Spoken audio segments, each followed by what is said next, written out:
आघात. लेखिका प्रिया उंबरकर. वाचक स्वर सिद्धी गायकर.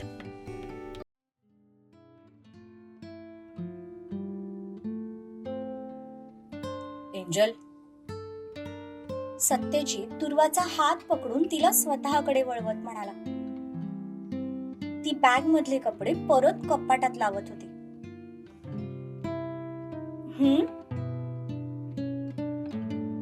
तुला माझा राग तर नाही ना आला? राग? कसला राग? ते मला राधा आणि सूर्याबद्दल माहित होतं, तरी पण मी तुझ्यापासून मुद्दाम लपवलं. त्याचा राग. मी रागवावं अशी अपेक्षा आहे का तुमची? तसं नाही, पण मी ही गोष्ट तुझ्यापासून लपवली याचा खरंच राग तर नाही ना आला तुला? नाही, कारण मला माहितीये की तुम्ही जे काही करता ते खूप विचारपूर्वक करता. तुमच्या प्रत्येक वागण्यामागे तुमचा काहीतरी चांगला हेतू असतो, ती म्हणाली. तेव्हा कुठे त्याच्या चेहऱ्यावर समाधान पसरलं. एवढा विश्वास आहे माझ्यावर? स्वतःपेक्षाही जास्त, ती त्याला मिठी मारत म्हणाली. त्याने पण तिला स्वतःच्या बाहुपाशात कैद करून घेतलं. जीत, इकडे तर तुम्ही सगळं सांभाळून घेतलं, पण बाबांचं काय? त्यांचं काय? ते एका पायावर तयार होणार आहेत. कसे काय तयार होतील? तुम्ही राधा आणि सूर्याच्या लग्नाचा प्रस्ताव त्यांच्या समोर मांडणार आहात, आणि सूर्या संपत काकांचा मुलगा आहे हे विसरू नका. तसा तो गालात हसला. यात हसण्यासारखं काय? एंजल, तू अजून तुझ्या वडिलांना नीट ओळखलं नाहीस, पण मी त्यांना पुरेपूर ओळखले.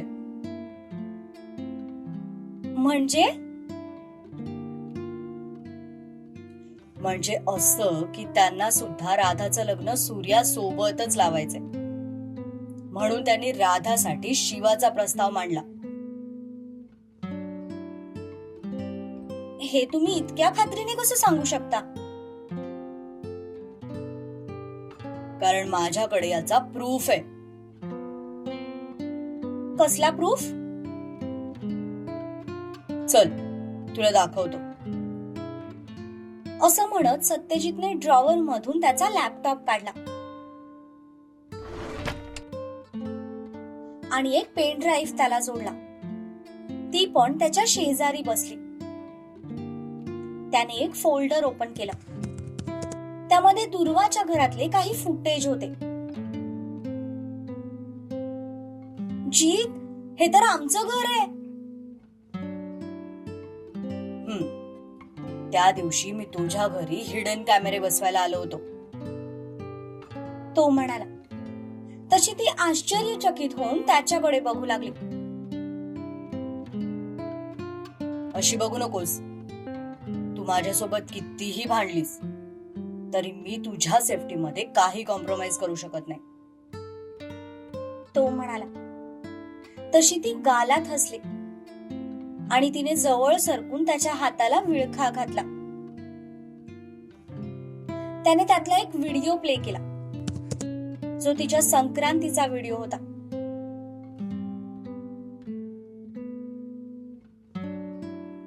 बायका जेव्हा हळदी कुंकवात व्यस्त होता तेव्हाच राधा आणि सूर्याचे नजरेचे इशारे सुरू होते. राधा एक टक त्याच्याकडे बघत होती आणि तो कुणी बघू नये म्हणून नजर इकडे तिकडे फिरवत होता. आणि त्या दोघांना असं एकमेकांकडे बघताना दिवाकर रावांनी बघितलं होतं. कोपऱ्यात उभ्या असणाऱ्या दिवाकर रावांची नजर त्या दोघांवरच होती. अरे देवा, म्हणजे बाबांना आधीच त्या दोघांबद्दल समजलं होतं. हो, आणि म्हणूनच त्यांनी राधासाठी शिवाचा प्रस्ताव मांडला, जेणेकरून आपण नकार द्यावा. पण जर त्यांना सूर्याचं लग्न राधा सोबत व्हावं असं वाटत होतं, तर मग त्यांनी शिवासाठी प्रस्ताव का ठेवला? मे बी मला खुन्नस देण्यासाठी. काही अजित, बाबा असं कशाला करतील? कारण आमची पैज लागली होती आणि त्यांना ती पैज जिंकायची आहे. कसली पैज? मी त्यांना चॅलेंज केलं होतं की राधा याच घरात सून म्हणून येणार आणि ते स्वतःहून आपल्या दारात येणार. पण का? त्यावेळी असंच आमचं काहीतरी भांडण झालं होतं. त्यात मी त्यांना चॅलेंज केलं, कारण तेव्हा मला राधा आणि सूर्याबद्दल माहित होतं. पण आता बहुतेक त्यांना त्यांच्या चुकीची जाणीव झाली आणि त्यांना पण राधा याच घरची सून व्हावी असं वाटतंय. पण आता प्रॉब्लेम असा आहे की त्यांच्यातला मेल इगो आहे, तो अजूनही टिकून आहे. म्हणून ते माघार घ्यायला तयार नाहीत. जर त्यांनी राधाचं स्थळ शिवासाठी पाठवलं तर मी नक्कीच यासाठी नकार देणार आणि सूर्याचं स्थळ राधासाठी पाठवणार. याची त्यांना पुरेपूर खात्री आहे. म्हणून त्यांनी हा सगळा ड्रामा केला असणार. तुम्ही दोघं पण ना खरंच पागल आहात. मी तर आहेच ग, पण सासरे बुवा काही कमी नाहीत. एनिवेज, मग आता पैज कोण जिंकणार आहे? कोणीच नाही. मॅच टाय होणार आहे, कारण अर्धी पैज मी जिंकणार आणि अर्धी ते जिंकणार. ते कसं काय? मी बोलल्याप्रमाणे राधा याच घरची सून होणार, पण ते आपल्या दारात नाही. आपण त्यांच्या दारात जाणार राधाचा हात मागायला. आणि हे सगळं करून तुम्हाला दोघांना काय मिळणार? मला काही मिळणार नाही, पण सासरे बुवांना नक्कीच मिळेल. Mental satisfaction. आज मी कोणाचीच बाजू घेणार नाही, कारण तुम्ही दोघे पण सारख्याला वारखे आहात. कोणीच कमी नाही. तू आमच्यात पडू पण नकोस. आमचं हे आयुष्यभर असंच चालू राहणार आहे. सत्तेची शर्टची बटन्स काढत म्हणाला. तुम्ही शर्ट का काढताय? शर्ट काढल्यानंतर मी काय करतो माहित नाही का तुला? जीत, अजून घरात सगळे जागे आहेत. आता मी घरातल्यांना घाबरून शॉवर पण घ्यायचा नाही. डोंट वरी, तू जो विचार करतेस ते पण मी करणारच आहे, पण आता नाही. कारण तुझी ती उन्हाळ पोरं वादळासारखी कधी रूम मध्ये घुसतील त्याचा काही नेम नाही.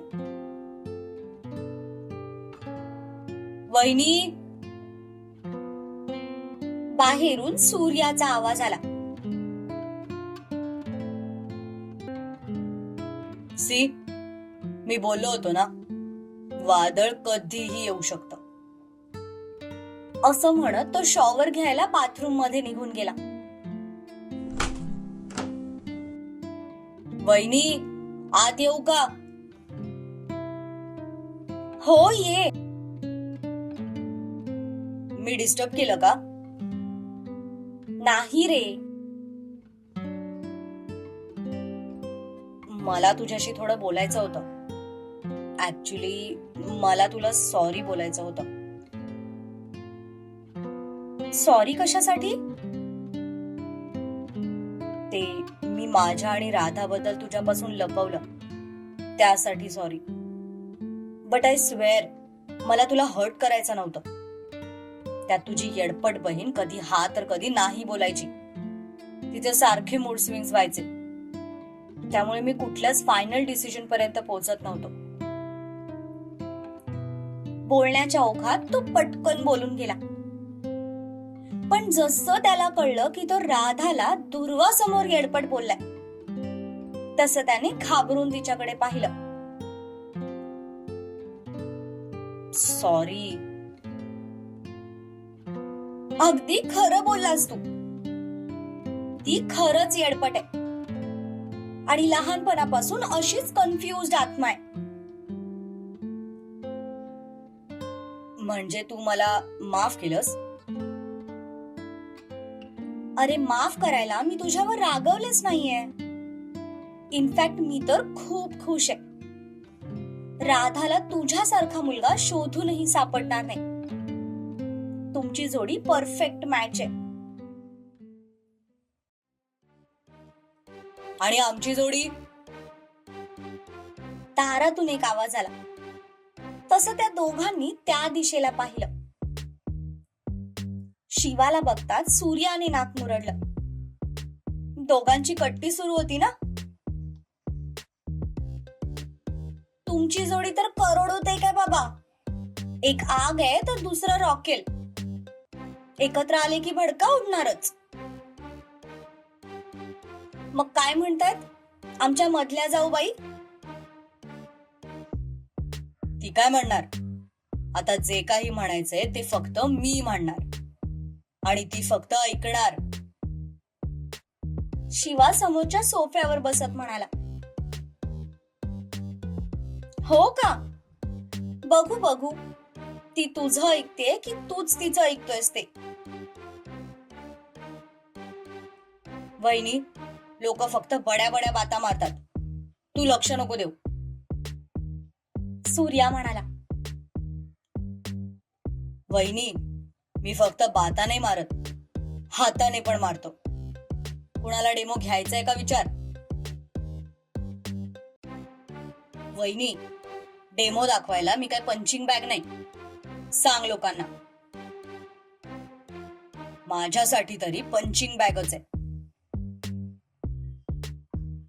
भाईने सेपरेट जिम बांधलीये.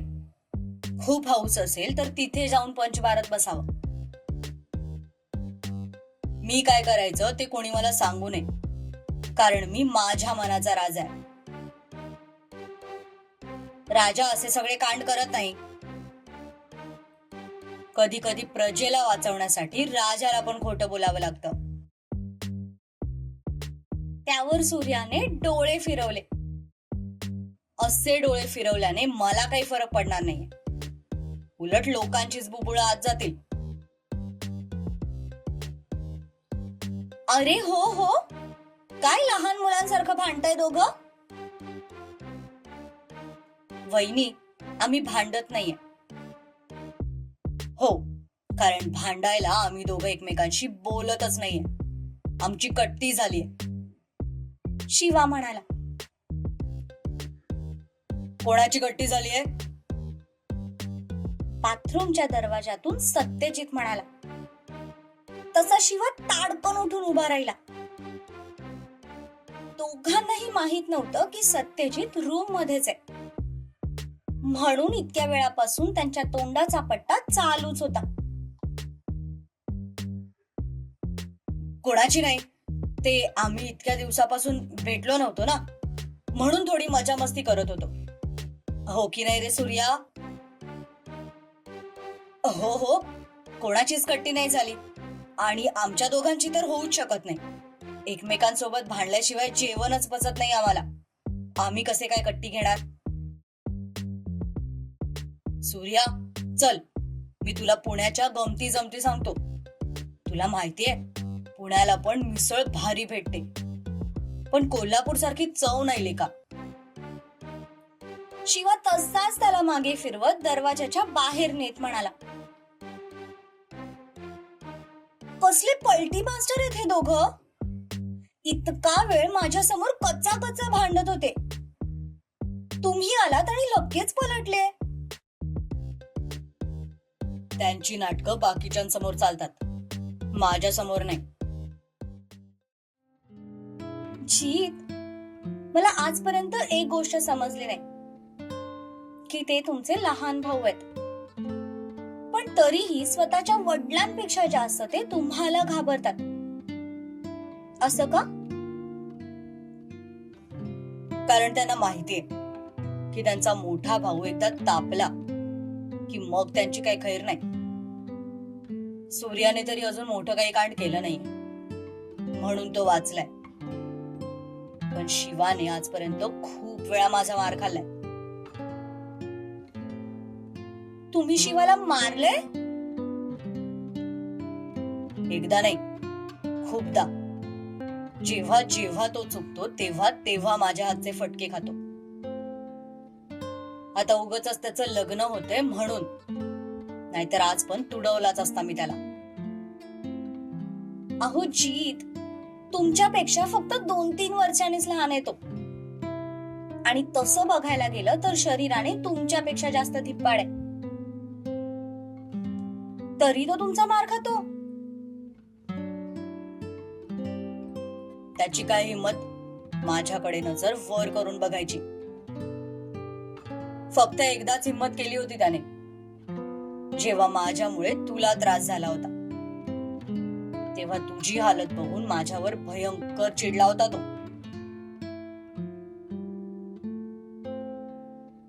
जीत, नका ना ओरडत जाऊ त्यांच्यावर, लहान आहेत ते. लहान आणि हे आता जे तुझ्या समोर भरत लक्ष्मण बनून बाहेर गेलेत ना, जरा बाहेर डोकावून बघ, कुत्र्या मांजरासारखे भांडत असतील. दुर्वाने खरंच बाहेर डोकावून पाहिलं तर ते दोघेही सूर्याच्या खोली समोर उभे होते आणि खरंच हातवारे करून एकमेकांना खुन्नस देत काहीतरी बोलत होते. अरे देवा, हे तर पुन्हा भांडायला लागले. त्यांना फक्त मीच चांगला ओळखून आहे. पण एक मात्र खरं, दोघे एकमेकांसोबत कितीही भांडू देत, पण तिसऱ्यामुळे एकाला जरी त्रास झाला ना तरी दुसरा पेटून उठतो. जितके भांडतात त्यापेक्षा जास्त एकमेकांना जीव लावतात. म्हणूनच तर दोघांचा कोणी जीवलग मित्र नाहीये. ते दोघेच एकमेकांचे भाऊ आहेत आणि मित्र सुद्धा आहेत. आणि तुमचं काय? माझं काय? ते दोघे आहेत एकमेकांना मनातलं सगळं सांगायला, पण तुम्ही मात्र एकटे आहात. मी कुठे एकटाय? इतकी चांगली फॅमिली आहे, इतकी सुंदर बायको आहे, खुन्नस देणारा सासरा आहे, आणि मन्या आणि दिघ्यासारखे मित्र पण आहेत की. खरं खरं सांगा, आधी जितके मित्रांवर विश्वास ठेवत होतात तितकंच आता पण ठेवता? तिने त्याच्या डोळ्यात बघत विचारलं. तशी त्याने लगेच नजर चोरली, कारण ती जे काही बोलत होती ते अगदी खरं होतं. आधी जसा तो डोळे झाकून त्याच्या मित्रांवर विश्वास ठेवायचा, तसा आता ठेवत नव्हता. मनातलं कोणालाही सांगत नव्हता, फक्त कामाबद्दल सांगायचा आणि तेवढ्या पुरतं तेवढंच बोलायचा. कारण एका मित्रावर विश्वास ठेवून त्याने आपल्या प्रेमाबद्दल सगळं सांगितलं होतं, ज्याची त्याला खूप मोठी किंमत चुकवावी लागली होती. त्यामुळे आता खरंच त्याचा दुसऱ्या कोणावरही 100% विश्वास राहिला नव्हता. सॉरी. It's okay. खरंच बोलतेस तू. आता माझा कुणावरही विश्वास राहिला नाही, अगदी स्वतःच्या सावलीवर सुद्धा. माझ्यावर पण नाही? नाही. का? मग काय, मी तुझ्यावर विश्वास ठेवायचा आणि तू स्वतःची मनमर्जी चालवायची. असं कुठे असतं का? एवढी भांडून माहेरी गेलीस, इतकी मोठी रिस्क घेतलीस, पण एका शब्दाने मला बोलली नाहीस. नको तिथे स्वतःचं डोकं चालवतेस. मग कसा विश्वास ठेवू मी तुझ्यावर? सॉरी, पण मला आश्चर्य वाटतंय की मी माहेरी जाऊन सुद्धा त्या गुमनाम विलनने काहीच कसं केलं नाही.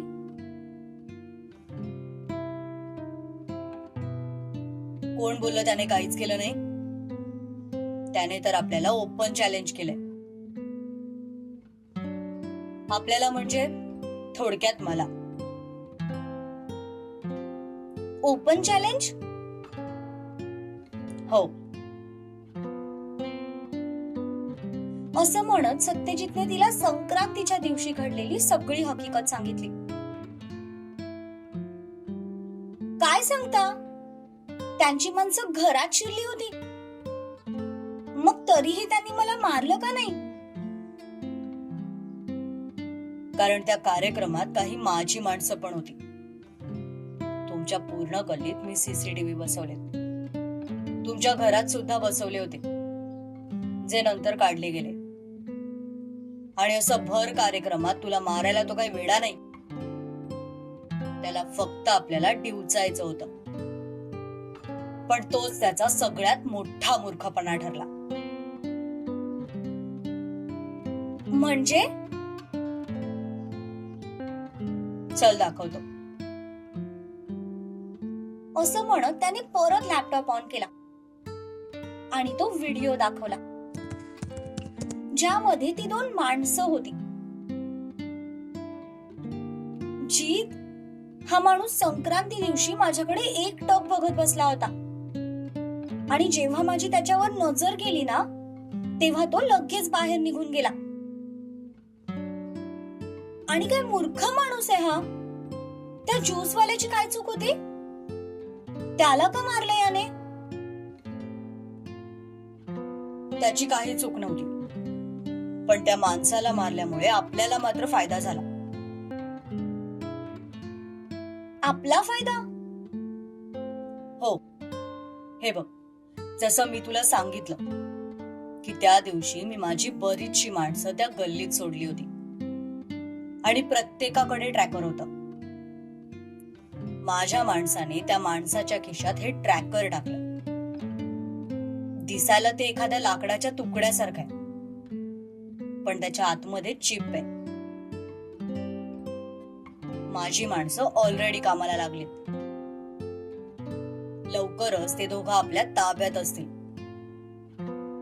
दोघं म्हणण्यापेक्षा निदान हा माणूस तरी आपल्या ताब्यात असेलच.